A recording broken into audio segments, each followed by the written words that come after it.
Right, hello. Oh, I already have a viewer. Oh my god.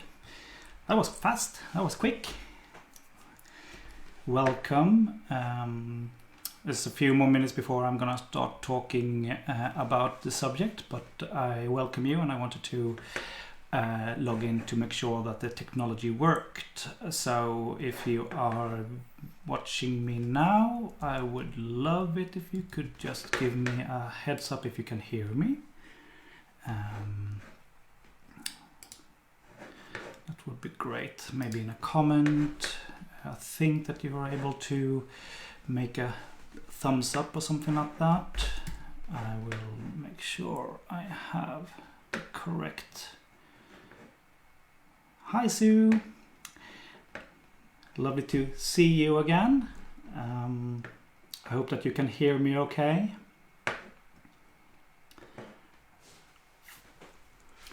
It's always, I did a test earlier today and it worked, but you never know. Everything looks green here though.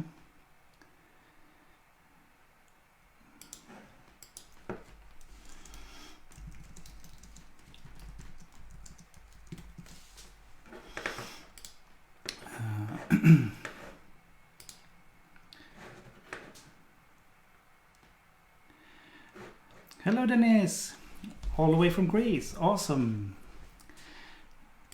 Lovely, oh great, you can hear me. Then I can relax a little bit about the technology hopefully and focus on the small little part of talking about a subject in English for the first time.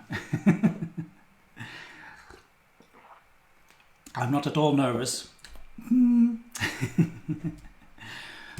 Perfect.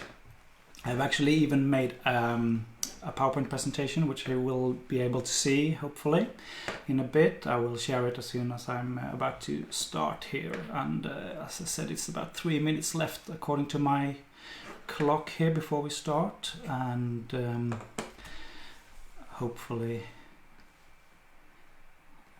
we will finish in time. I love talking about dogs.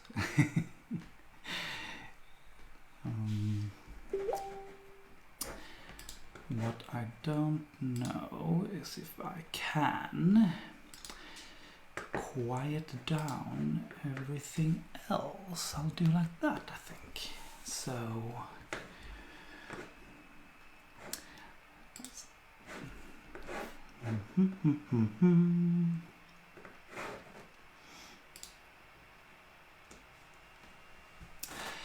I even have a picture of Tessie in my presentation. Dennis, she's doing quite well, by the way. She's getting old. She's not a puppy anymore. Oh, looky. Lena Maria Becher Lundberg, that's my colleague who I work with and run the care dog school with. And I was going to say she's almost usually asleep at this time, but she's keeping herself up. A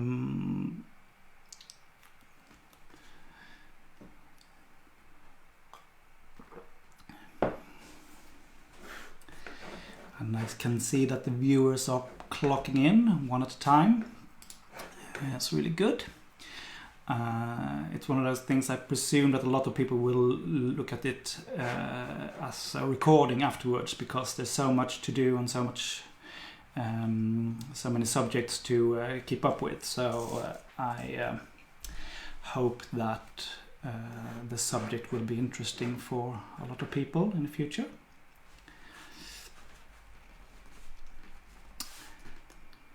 Oh, I will, Dennis. I promise. I give Tessie hugs every day, and she gives me quite a lot of hugs as well. It's one of her favorite things, actually. We said that just yesterday. She's if it's one thing she knows how to do, it's giving people hugs.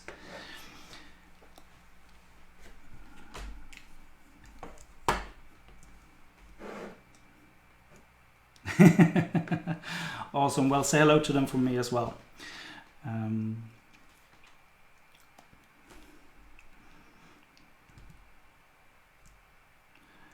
Right, I shall probably start because it is 7 o'clock and I have plenty of information that I want to share with you. So, and if I understand right, everything will be recorded automatically as well, which is great.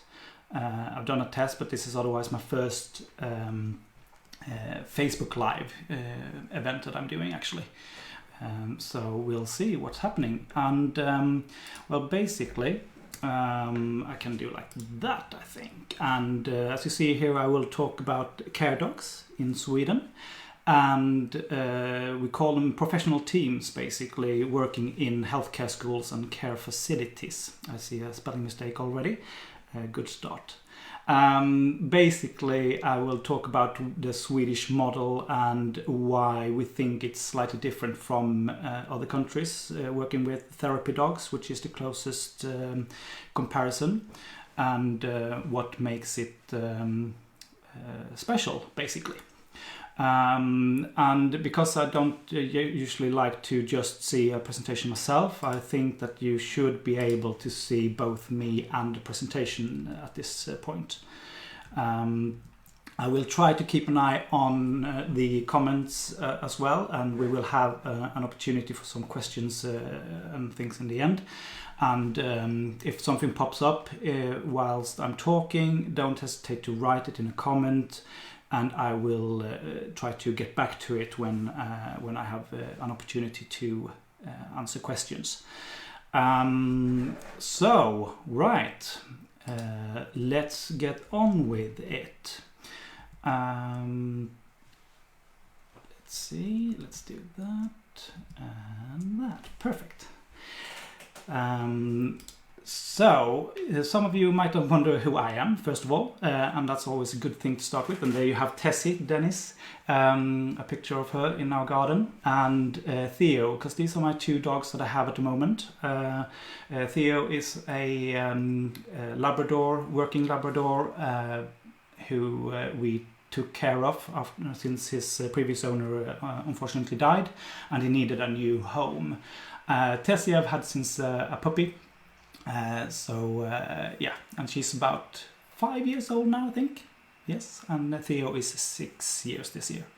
I'm a behaviorist, dog behaviorist and dog trainer, and sometimes I call myself a dog coach. I always find it very interesting that, so many titles to be able to use. It's really difficult to know what am I really, but I am a dog nerd, basically. I'm an educated behaviorist and dog psychologist. And I run something called Swedish Dog Academy and Vårdhundsskolan. Vårdhundsskolan is what I'm here to talk about, because Vårdhundsskolan, that stands for Care Dog School in Swedish. I thought that because you probably don't speak Swedish, I'd better do this presentation in English for you. And basically what I usually say quite a lot to my students, and one of my quotes, so to speak, is set it up for success. So I put that on here as well. I like errorless learning. I love setting the dogs and the pupils up for success. And that's basically the recipe that I found works best. And that's why I love this conference as well. And thank you ever so much for letting me speak about this subject here for everybody. I am a proud member of International Canine Behaviorists, ICB, and also International Companion Animal Network, ICAN. And I am, because of my education and knowledge, a certified animal behaviorist and a certified animal trainer. So, and you see another little icon here, which is the Swedish Nosework Club, because I am also certified through them as a nosework instructor and validator and a lot of other things. But that's something that I will talk more about next Tuesday at the same time, when I'm speaking about nosework for nosework the Swedish way, basically.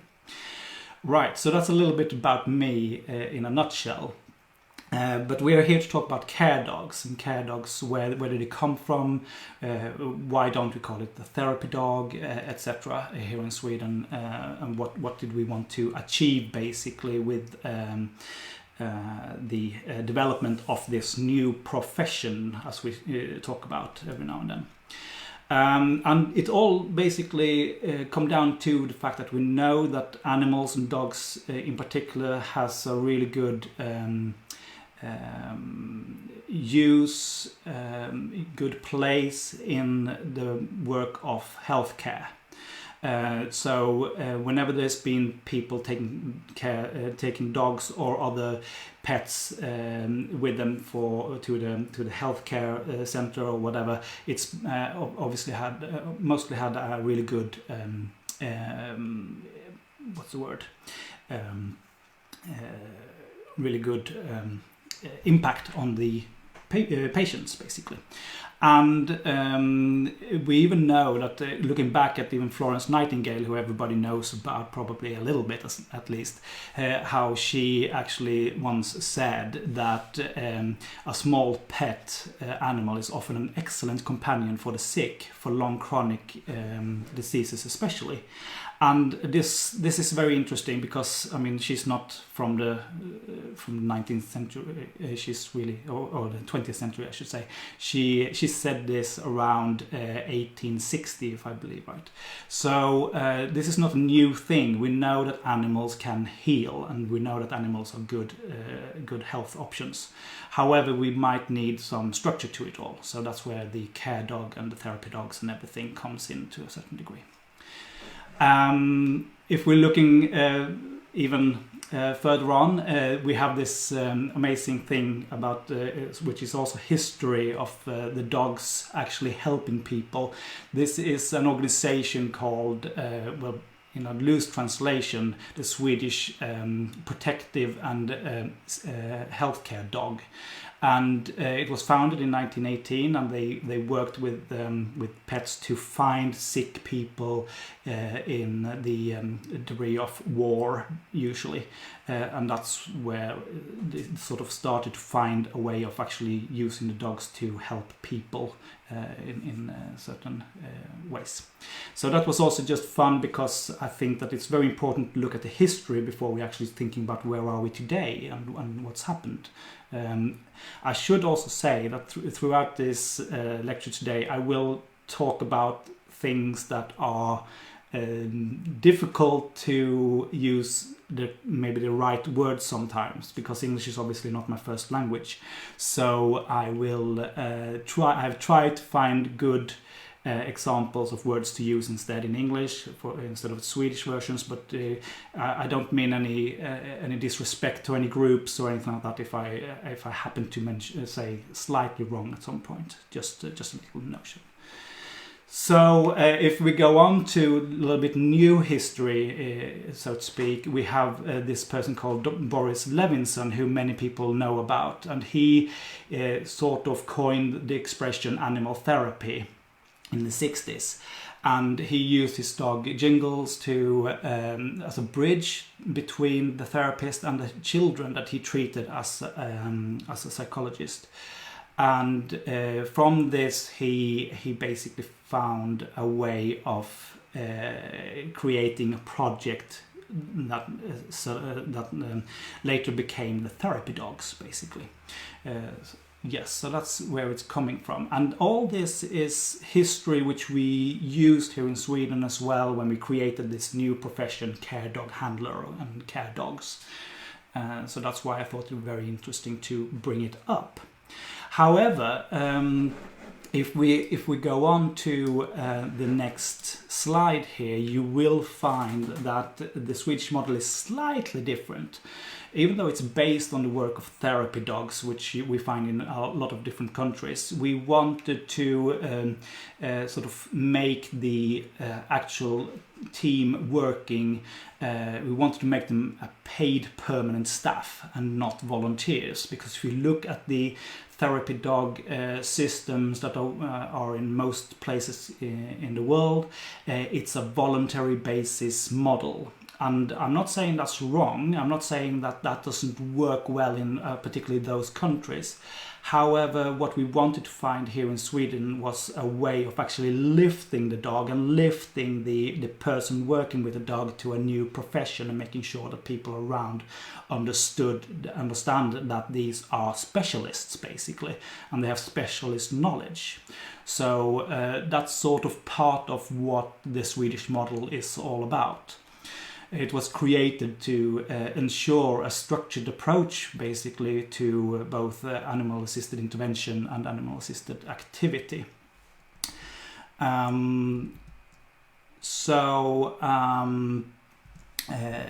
If we go on to, I just want to make sure that the chat was okay. Nobody's screaming that you're not hearing me at least. That's great. So if we go on to another thing is that the care dog is used as a prescribed medication, so to speak. It's a way of qualified healthcare professionals using this tool, care dogs and care dog handlers and care dog teams, as a means to actually treat people in a very structured way. So it's not a matter of a dog just showing up and sort of just being a friendly face. This is a way of using the dog and the handler as a means in the interventions, basically. And when we're talking about interventions here in Sweden, at least, we're talking about using the dog in a specific goal. So we have a patient who we have a goal with the patient. We need to increase some kind of physical or psychological feature, and that way we're using the dog to meet that need, so to speak. I will go into it a little bit deeper soon. Hopefully you will find out what I'm thinking about. So what we did was that we actually started a project which culminated in a national standard, and this is actually the only dog profession in Sweden where we have a national standard which is stipulating what it's all about. And this is called SIS, SIS, and that's Swedish Standards Institute, and it could be thought of a little bit like ISO is international standards, while this is on a national level. So basically, when you're looking at standards such as a hole punch, how many holes and what width is supposed to be between the holes and things in a particular country, that's the national standards usually stipulating those sort of information. And there is actually a standard also for the care dog industry. And that is to ensure that both the buyer of the service and the user of the service should be able to rely on the quality of the intervention involving a care dog.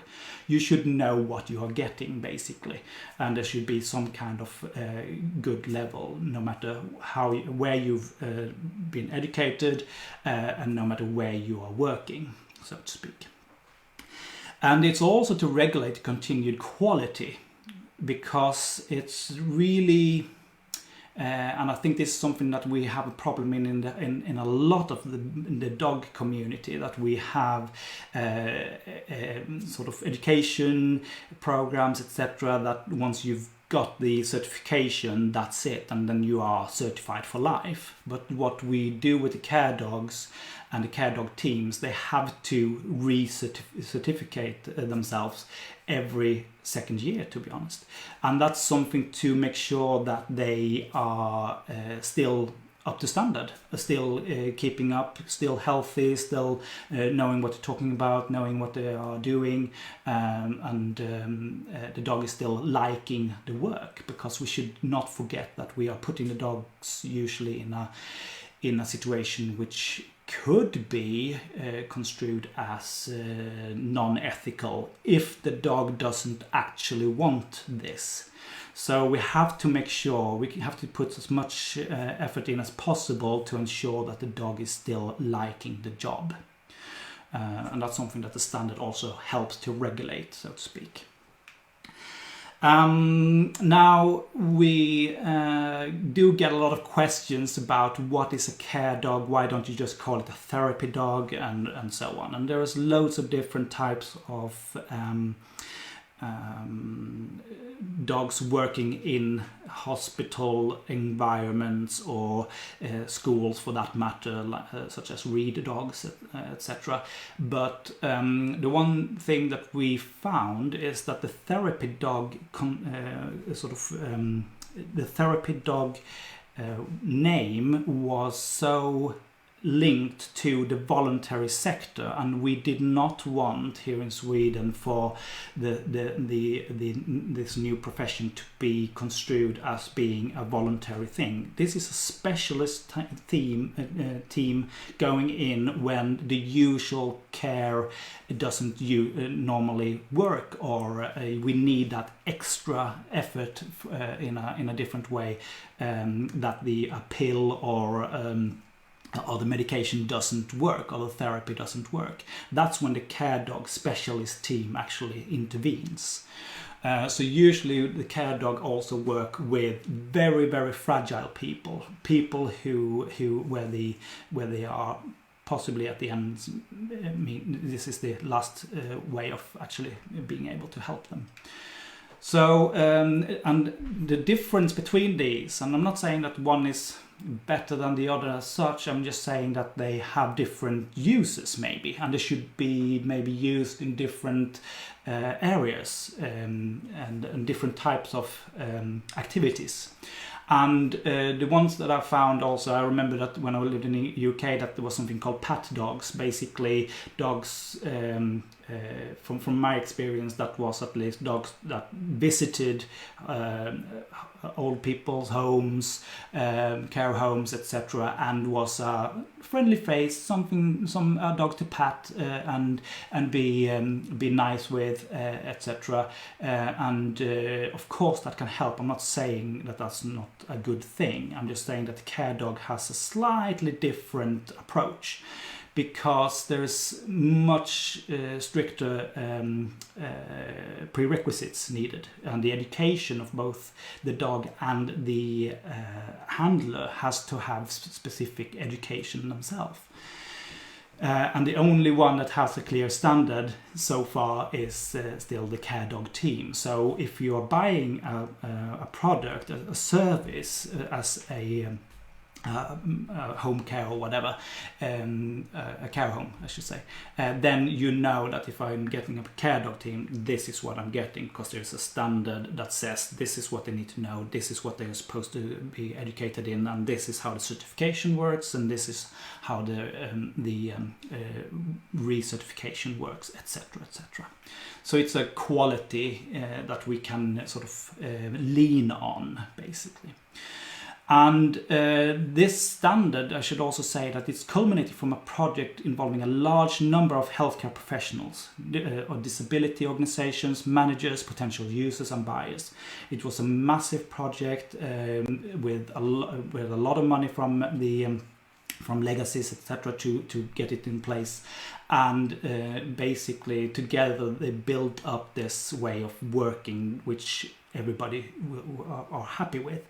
And really early on in that project, we actually brought in the Allergy Association, if you like, in Sweden, who looked at the fact that if you're bringing a dog into a care home, what do we do with allergies of people?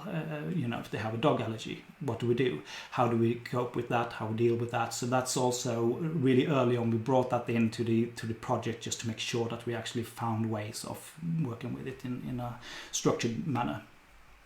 So if we go forward and thinking about a little bit what ensures that we have this quality and safety in place, this is a picture of the ID of my colleague Lena Maria and her dog Loppan, by the way, Laila. Because every care dog team has to have an ID and ID number to be able to ensure that they are actually still valid, so to speak.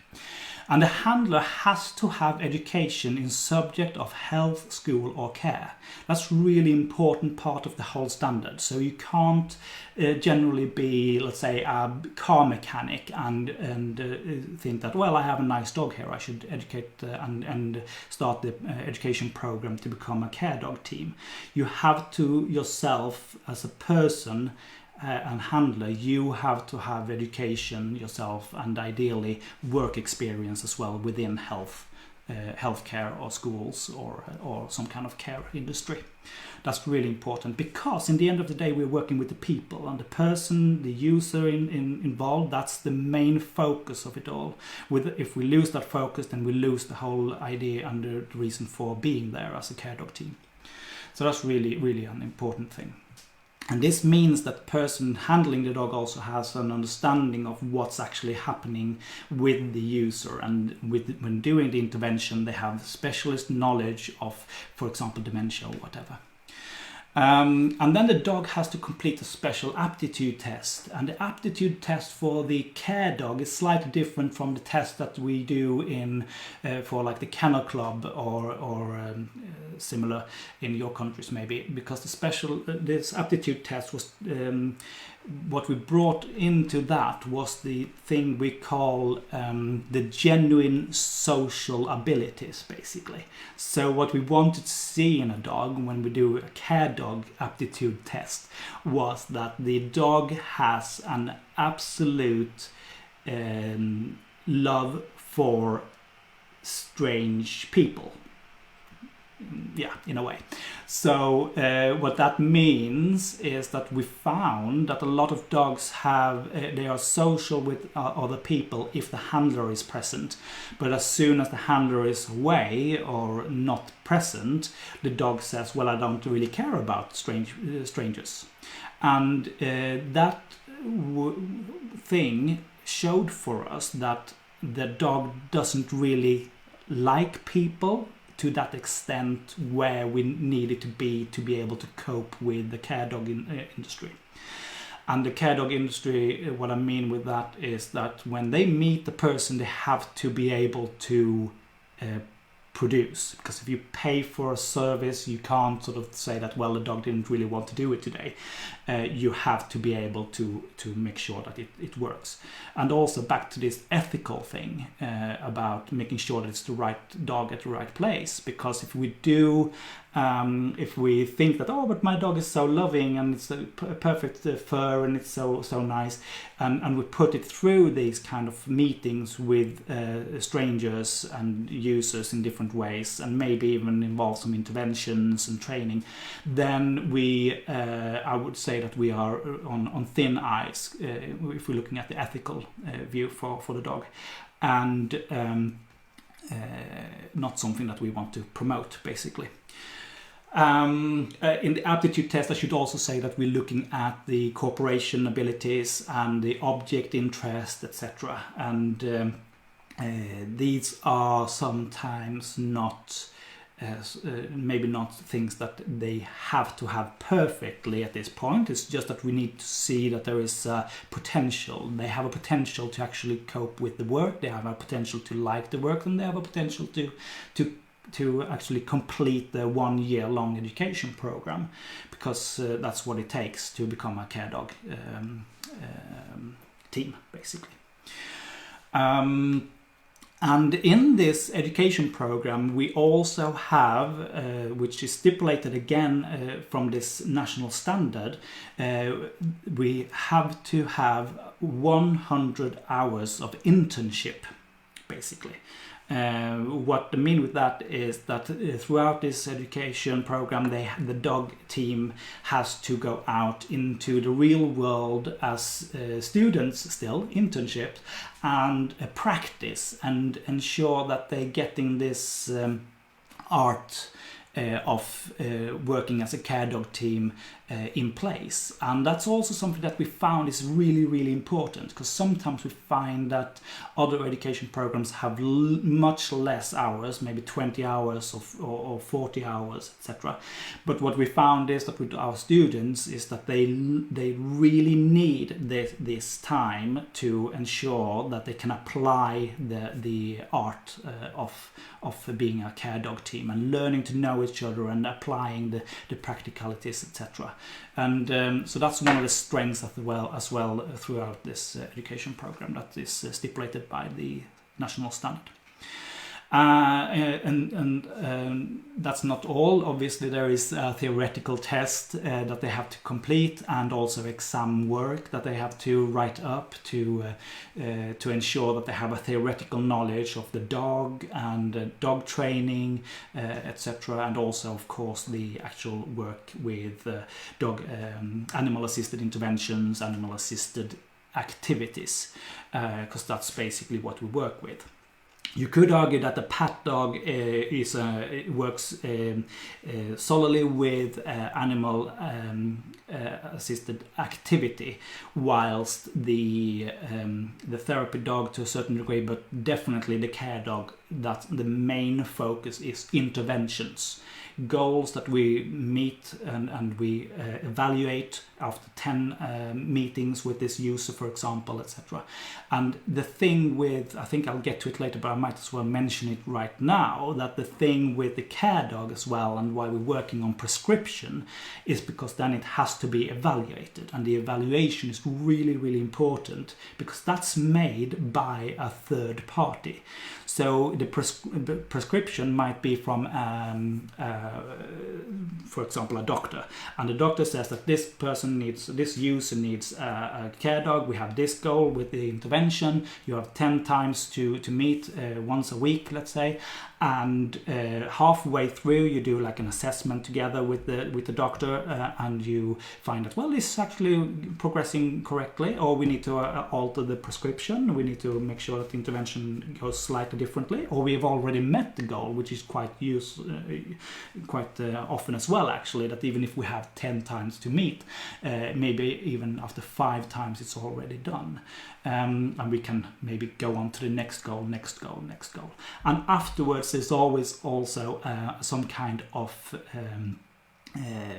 way of looking at if this intervention has worked. Have we met the goal? If not, why not, etc. Have we? Is there something else that's made this not work for this person, etc., etc.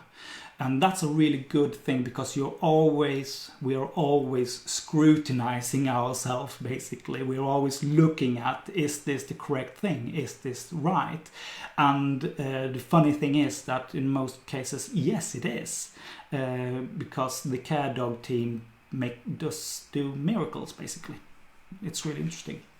And I mentioned already that there is a certification also involved, and the certification, according to the national standards, is set up in a certain way, and there's always a third party doing the certification. So me as an educator, I cannot certify my own students. It's always a third party coming in to do the certification.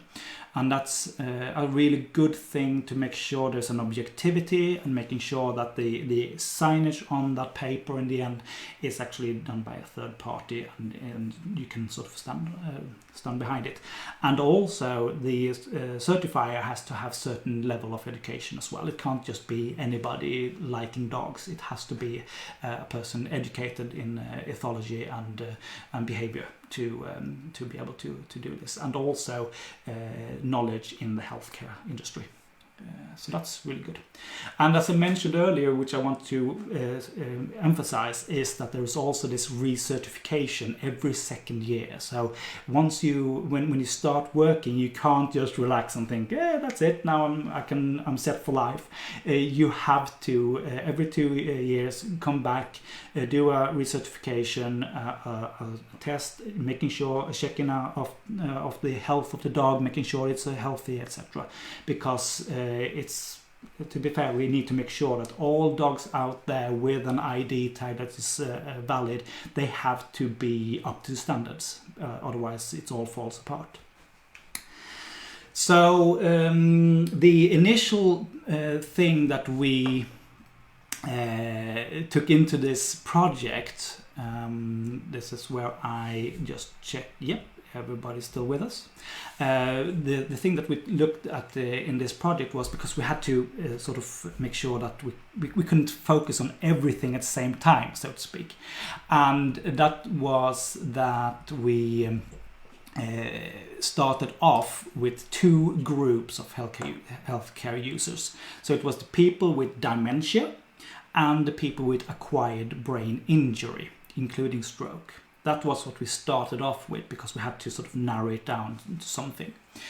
But and obviously the results were amazing, and what we found was that this can definitely be applied to different other areas in the healthcare industry and care facilities, etc.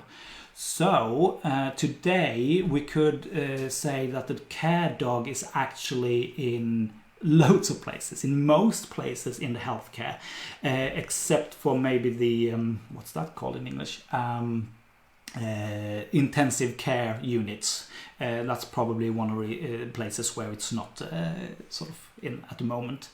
But you have, for example, the schools, which I will talk a little bit about as well. We have in this psychological psychiatry, open and closed psychiatric wards. We have in child and youth psychiatry, and had some amazing progress and success with the youths. And we also have the habilitation, hospice. We have people with neuropsychiatric disabilities, for example, or divergence, call it, whatever you call it in English. It's one of those things.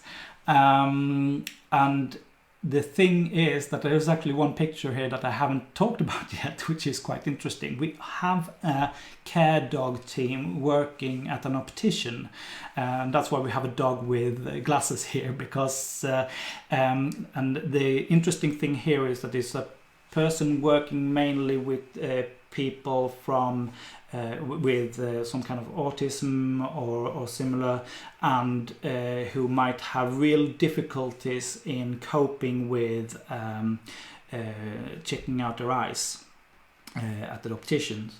And this person specializes in this thing, and they have people traveling for quite a while because they can actually manage to get it working. And you lower the stress levels, everybody's sort of in a place where it actually makes it work. You're setting it up for success, yeah. And this is a thing that you can't maybe actually ignore, because the user has to have their eyes checked, basically. So this is a way where the dog is getting in there. We have a project on the way with the educators of dentists as well, where the care dog thinking will hopefully be applied. The thing about the care dog is that we have to make sure that we do a risk analysis, because when the dogs are intended to work in healthcare or schools, it's very important that there is to ensure the safety of the staff, obviously, users, and the dogs and handlers.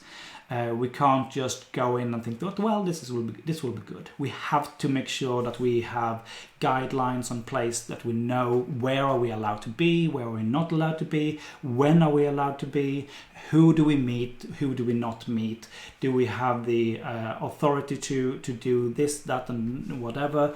How do we deal with third parties who, like let's say the users' parents, the guardians?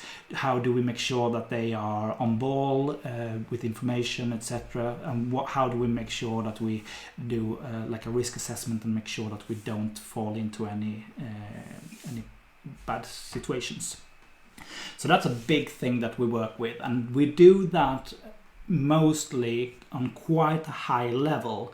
So even if we sometimes do it in a particular school, we also try to do it in the county council level to make sure that the guidelines for using a care dog team will be properly stamped and made sure that this is something that we believe in, and it's not something that we like let's say just a teacher saying that, well, this is a fun thing. It has to be set at a higher level to make sure that it doesn't just fall off as soon as that teacher moves or whatever that will be. So that's quite an interesting and big job to be able to get that working, but it's so important. That's what makes sure that the dog is at the right place at the right time. Because this is the thing that when we're looking at, oh, this is so cute. This is Bailey when he was a little puppy. Bailey is on Instagram. I think that you can find him. Bailey the Labradoodle, I think he's called. Anyway, I know a lot of people are going like, ooh, Labradoodles, I don't know, no. But he does miracles in Stockholm, I can tell you, with children. Anyway, it's about the right dog at the right place with the right handler. It's really important to remember that, and that's why we do these aptitude tests and making sure that the handler has the education, etc., before they are entering the education program. And as I state here, education and prior knowledge according to SIS standard, so the national standard. We have clear guidelines for the dog's involvement, really important, and it's prescribed and followed up by doctors, occupational therapists, nurses, etc. That's also a really, really important little part of the whole.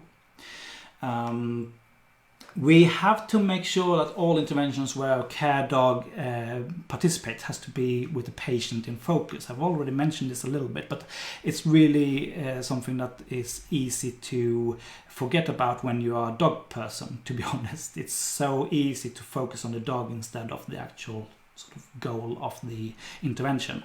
So this is something that we stress a lot in the care dog industry.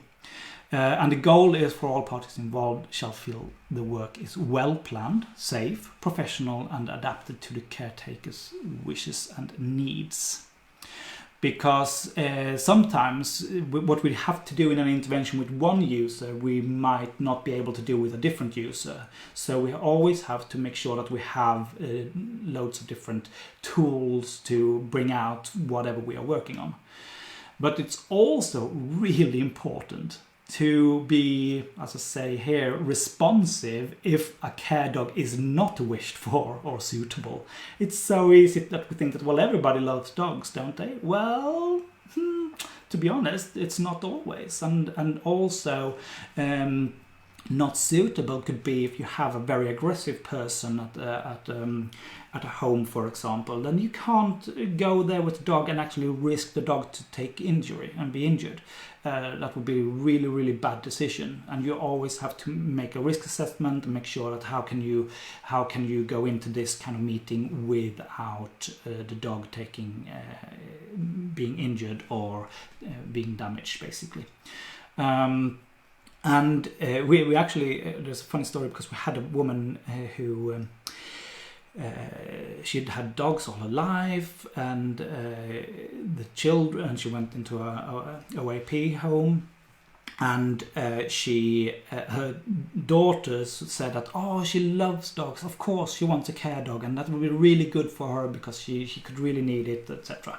So the care dog team went to meet this woman, and what we found out was that basically the woman screamed and just stopped them in the door, saying that you are not coming in here with a dog. And they were thinking that, okay, what's wrong here? And they took a different dog. They thought maybe it's the breed, maybe it's the color, maybe it's the size or whatever. So they brought a different dog and tried with that instead a while later. And nope, same thing, didn't work. So they went there without the dog and actually looked at what's happening here. And she had some dementia issues, and that's why they thought that the dog could help to keep some of the functions going. Sometimes it's not about making things better. Sometimes we are happy if they are not degrading as much. So this was sort of the case here, and they came without a dog and asked and tried to say, what's wrong? Why don't you want to meet a care dog, etc. And this woman explains that it was her husband who has had dogs, and he brought these dogs home. They were hunting dogs, and he worked with them, but then he brought them home, and she had to take care of them all the time. But she really did not like dogs. So now suddenly she went into a care home, and suddenly there is a dog coming again, and she was like not really happy about that.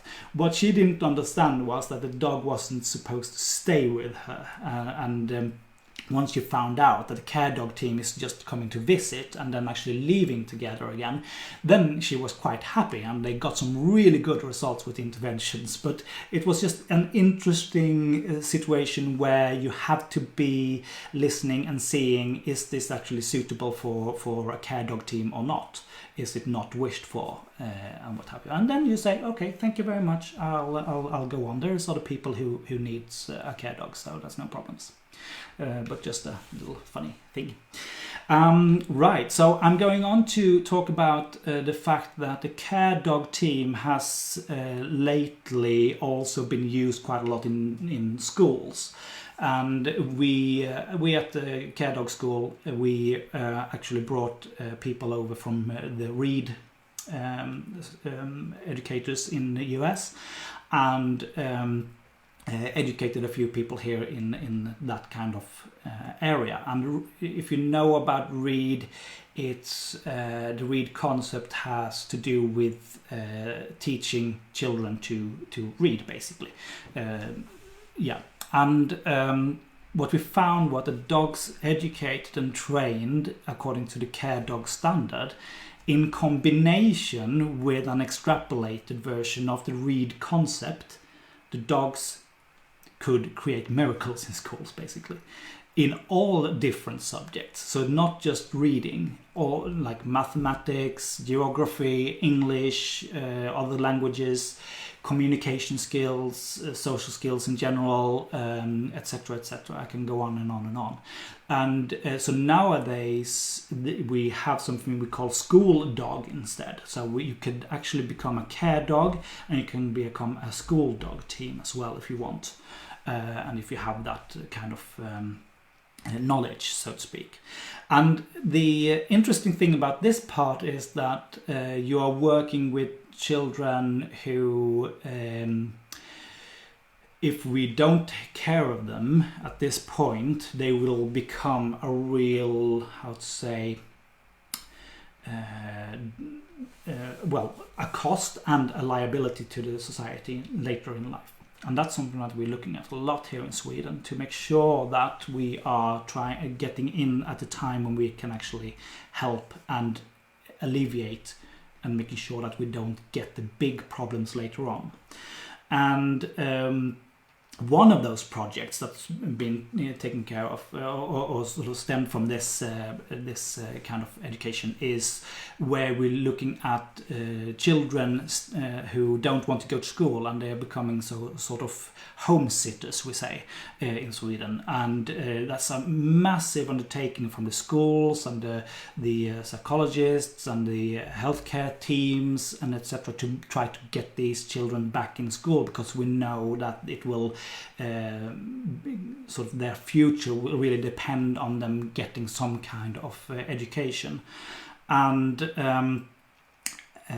we found that using a care dog or school dog can actually work really well in this. And previously, in this project that they found, they went into something that's called number 4, when the user, the child, have been home from school for a long period of time, maybe like 1 year they have been out of school.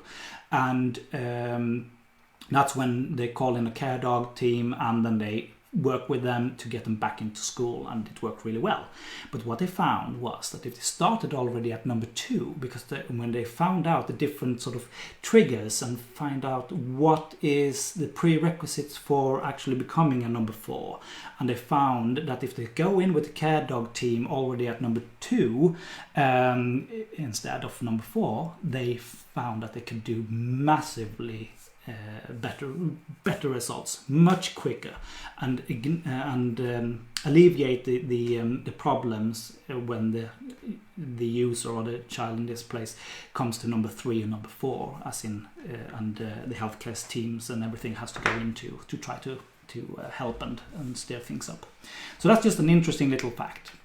And also, what are we looking at? If the school dog can actually work also in libraries, for example, with teaching dogs to read and that sort of thing. And also, we have actually had care dog teams working with cultural differences and the culture of people or children in this sense being afraid of dogs, and because it's actually kind of disability here in Sweden if you are afraid of a dog, because they are everywhere.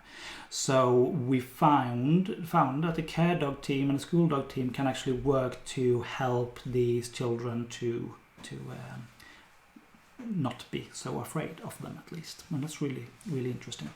But they can also work in the rehabilitation of children if they have had an injury or some kind of disability that's occurred, and also the habilitation. Basically, if they have actually been born really, really early in life, actually have some kind of brain injury or some kind of disability which needs to or could be helped, then with a dog, then the care dog team can actually go in to work with that. So the thing, though, is that in the schools it's slightly different, because usually we don't work with prescriptions in schools. We do in the doctor's office, etc. We prescribe medications, etc. But in schools we still want to bring the care dog thinking into the schools, and that means that we have people like the welfare officer, special needs teachers, school psychologist, and the teacher, and the sort of the student team, we call it sometimes here, with the people around the student who can actually prescribe a school dog. And it can look a little bit different. It's more like instead of a prescription per se, it's more like an order, you put in an order to say that I would like to order this kind of intervention for this student with this kind of goal, and then you go on to do that. And it's been really interesting. Again, the person prescribing or ordering the service, they also do an evaluation. Again, really important. We have to make sure that we are actually doing a proper job. We have to make sure that's actually working. Otherwise, we need to put all the measures in to help. Right, I shall go back to make sure. Yes, I'm almost keeping up with time here. So what I wanted to find and show as well was the fact that the care dogs can sometimes get fan mails. So this is Lena Maria's dog who got some fan mails. I think it might have been Valentine's Day maybe, or something like that, because there's some hearts, etc. But that's something that they have to just cope with. It's difficult. Some care dogs around Sweden are so popular and so well known that if they go out in the local town or something like that, they do get stopped a lot on the street, because people know who they are. We have around 300 teams active today around Sweden, from south to north, and we run our education program in 3 places around Sweden, basically. And they work, as I've said earlier, in loads of different types of healthcare facilities and schools. I have some pictures of some situations and some people that I want to show as well as inspiration. Some things just has to be mention when you talk about care dogs. And this dog here is very special because it's actually the first care dog ever in Sweden.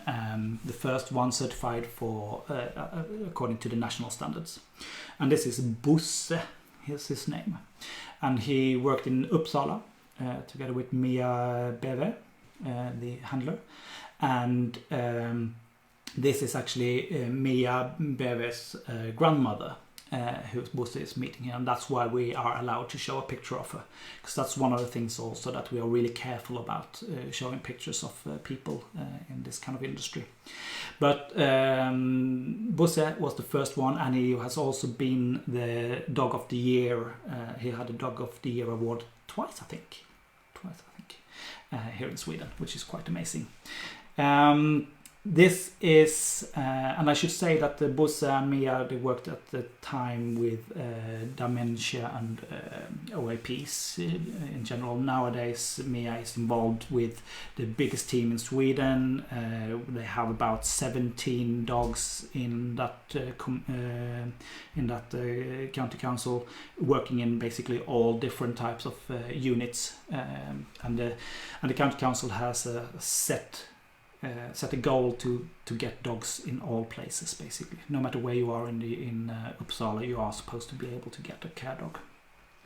This is Loppan when she worked at the hospice, because that's one thing that sometimes it could be a very active meeting, but sometimes it can be that you just need the warmth and the cuddles and the feeling of a heartbeat. And what we found with that kind of intervention is that it alleviates stress and lowers the need of medication, and therefore it's also lowering the risk of what's the word?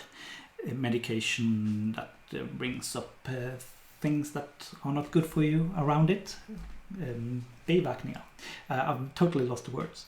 Anyway, you probably know what I mean. If you don't need to take the medication, it's better for you.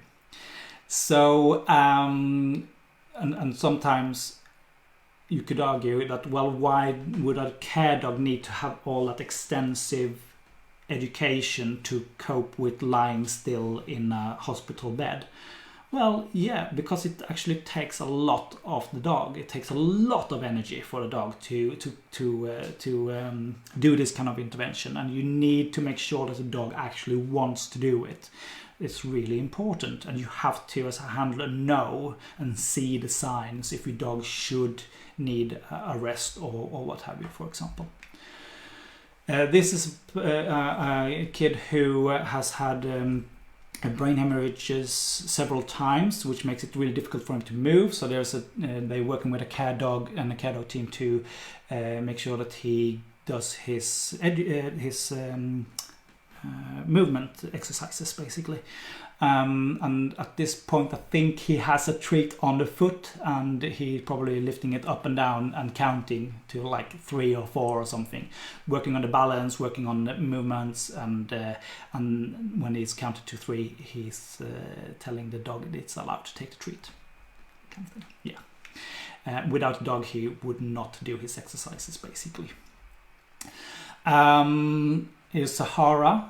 Sometimes it's really important to know that it's not just the fluffy little Labradoodles or Shih Tzus or what have you that's working as care dogs. We have everything from Chihuahuas to Cane Corsos, Amstaff, German Shepherds.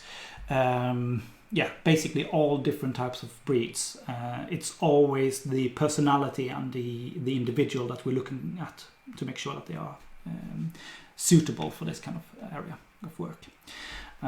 This is just something that we work with a lot, teamwork, making sure that even if the person we see the face of here, she's the handler, but what we're making sure is that the dog actually sees the user. It's the user and the dog. They are the magic two that are supposed to connect, not the handler and the dog, so to speak. The handler is there as a side worker, basically. Just making sure that and steering everything up in the quiet, so to speak, usually. This is a very, very important picture as well, because this is Bosse again. and you see Mia in the end, in the back. But this is also again a person that we are allowed to show the picture from. This is Mikael. And what we found here was the person who had social phobia and could not take himself outside the door. And with the help of Bosse, they managed to get him to actually take the bus himself, basically. And it was loads of different types of interventions with Bosse and helping with Bosse to make sure that Mikael could do this transition. And he's so thankful for the work that Bosse did that he wants us to tell his story for everybody, basically. And it's quite amazing because this was many years ago that they started. They're still meeting each other because usually we have, like, as I said earlier, maybe 10 meetings, 8 meetings or something like that with a prescription, and then it's over, and then maybe a new prescription perhaps, or we go on to a new user.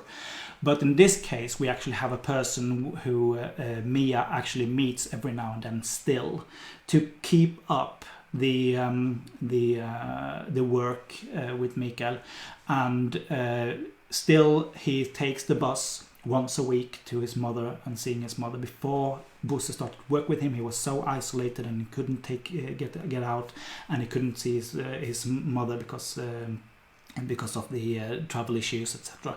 So just opening up those doors, using the dog to open up those doors, has really made a big difference. The dog, it works as a motivator to actually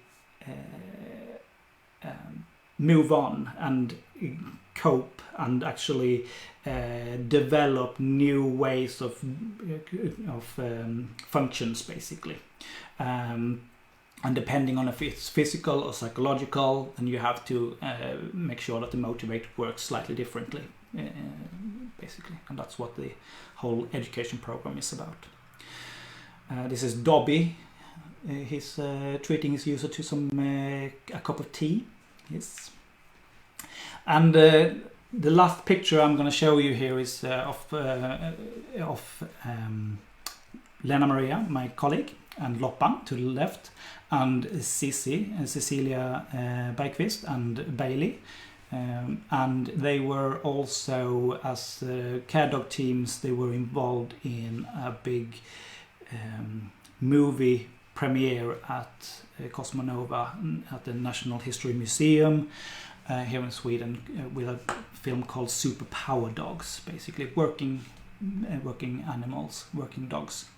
And they launched this film at a school holiday, and they knew that there were going to be a lot of children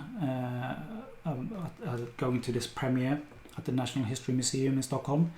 And so they invited a couple of care dog teams to be there to meet the children and meet the parents and raise awareness, basically. And yeah, so that was basically it.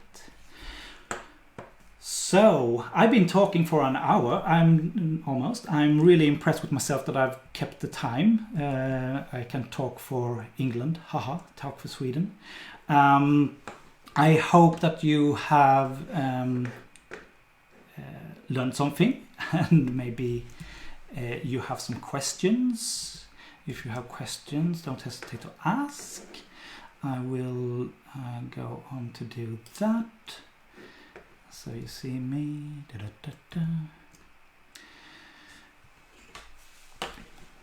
I could talk more deeply about it, but it's so much that I wanted to give you a glimpse of the idea of care dog teams in Sweden, first of all, basically. I don't think there is any questions coming up. No? Not yet. Right. Well, if there's no questions, I suppose that I shall say thank you very much for listening, and I hope that you have learned something and you understand a little bit about the Swedish model of care dogs. And you know where I am if you have any questions, basically. So thank you very much, everybody.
Okay, it's 19:59, so I will, and still no questions that have arrived here, so I will say thank you and shut down the live video, and I'll speak to you soon. Bye!